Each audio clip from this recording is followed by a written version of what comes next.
মায়ের এই অসুস্থতার জন্য নিজেকে দায়ী করে, নিজেকে দোষারোপ করে এবার রীতিমতো আত্মহত্যা করার চেষ্টা করলো আয়ুষ। হ্যাঁ বন্ধুরা, ভিডিওতে লাইক দিয়ে দেখতে থাকুন। যে মুহূর্তে কিনা আয়ুষ বলতে থাকে যে ঈশান কি হলো রে মা, মেডিসিনটা খেয়েছে, ঠিক সেই মুহূর্তে ঈশান বলতে থাকে যে না রে ভাইদা, ওদিকে একটা কালনাগিনী সাপ দেখলি না বসে আছে না, সে আমাকে বাধা দিয়েছে। এবং তার পরবর্তীতে মা ঠিকই টের পেয়ে গিয়েছে যে এই মেডিসিনটা তুই আমাকে দিতে বলেছিস, এবং তার জন্যই মা ক্ষিপ্ত হয়ে আমাকে ওই ঘর থেকে ঘাট ধাক্কা দিয়ে বার করে দিয়েছে। ভাইদা, এবার তুই আমাকে বল না, মা সুস্থ হয়ে উঠবে তো? আমার তো কোনো মতেই দেখে মনে হচ্ছে না যে মা আদৌ সুস্থ হয়ে উঠবে, কারণ মায়ের আগে পিছনে যারা আছে তারা তো কোনো মতেই মায়ের ভালো চায় না, বরঞ্চ মাকে কী করে নিঃস্ব করে পথের ভিখিরিতে পরিণত করেছে সেই সকল ফোন দিয়ে ওরা আসছে। এবং আমি এতটুকু খুব ভালো করেই বুঝতে পারছি যে তোর বিরুদ্ধে কান ভাঙানোর কোনো কসরত ওরা বাকি রাখবে না। এবং আমার তো এখন মনে হচ্ছে যে আমি আরিপিতে যতটুকু শুনতে পেলাম যে দেবলিনা নাকি বলছে যে গাঙ্গুলি গ্রুপ অফ কোম্পানিজের থেকে তোর সব ধরনের অধিকার, তোর চাকরিটা যাতে মা কেড়ে নেয় এবং কোনো মতেই যাতে তোকে আর সিইওর পদে না রাখে, এবং এর জন্য সর্বোচ্চ চেষ্টা চালিয়ে যাচ্ছে ওই দেবলীনা। ঠিক সেই মুহূর্তে আয়ুষ যখন বলতে থাকে যে মা আমার কাছ থেকে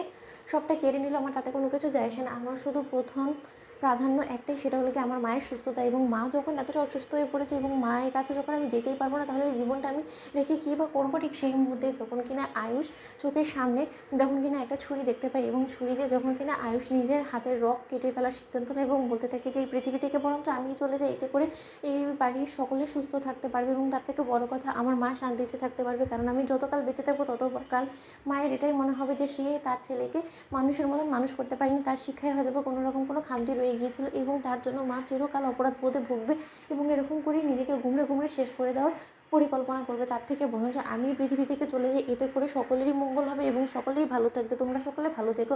ঠিক সেই মুহূর্তে ঈশান যখন বলতে থাকছে কী ব্যাপার ভাইরা, তুই কথা বলছিস না কেন বলতো? ঠিক সেই মুহূর্তে যখন কিনা কুসুম বাইরে থেকে পুজো দিয়ে এসে যখন কিনা আয়ুষকে দেখতে পায় আত্মহত্যা করার চেষ্টা করতে, ঠিক সেই মুহূর্তে কুসুম জোরে গিয়ে আয়ুষকে বলতে থাকে যে ছোটো সাহেব, আপনার মাথা খারাপ হয়ে গেছে, আপনি এসব কী করছেন বলুন তো, ফেলুন, এক্ষুনি ছেড়ে দিন। ঠিক সেই মুহূর্তে আয়ুষ বলতে থাকে যে কুসুম, তুমি আজকে শত বাধা দিয়ে আমার কাছ থেকে কোনো মতে এই হাত থেকে ছুরিটা কেড়ে নিতে পারবে না, আমাকে আত্মহত্যা করতে হবে, আমাকে মরতে হবে, আমি না মরলে কেউ শান্তিতে থাকতে পারবে না। তুমি দেখছো না আমার এক ভুল সিদ্ধান্ত নেওয়ার কারণে কীভাবে গোটা বাড়িশুদ্ধ সকলের একদম জীবনে উথাল পাথাল হয়ে গেল, তাহলে আমার কারণে এরকম অনেক শাস্তি তোমাকে পেতে হবে, না অপরাধ করেও কুসুম, তার জন্য আমি তোমাকে বলছি যে আমাকে মরতে দাও। ঠিক সেই মুহূর্তে কুসুম বলতে থাকে যে আপনি এরকম পাগলাম করা বন্ধ করুন।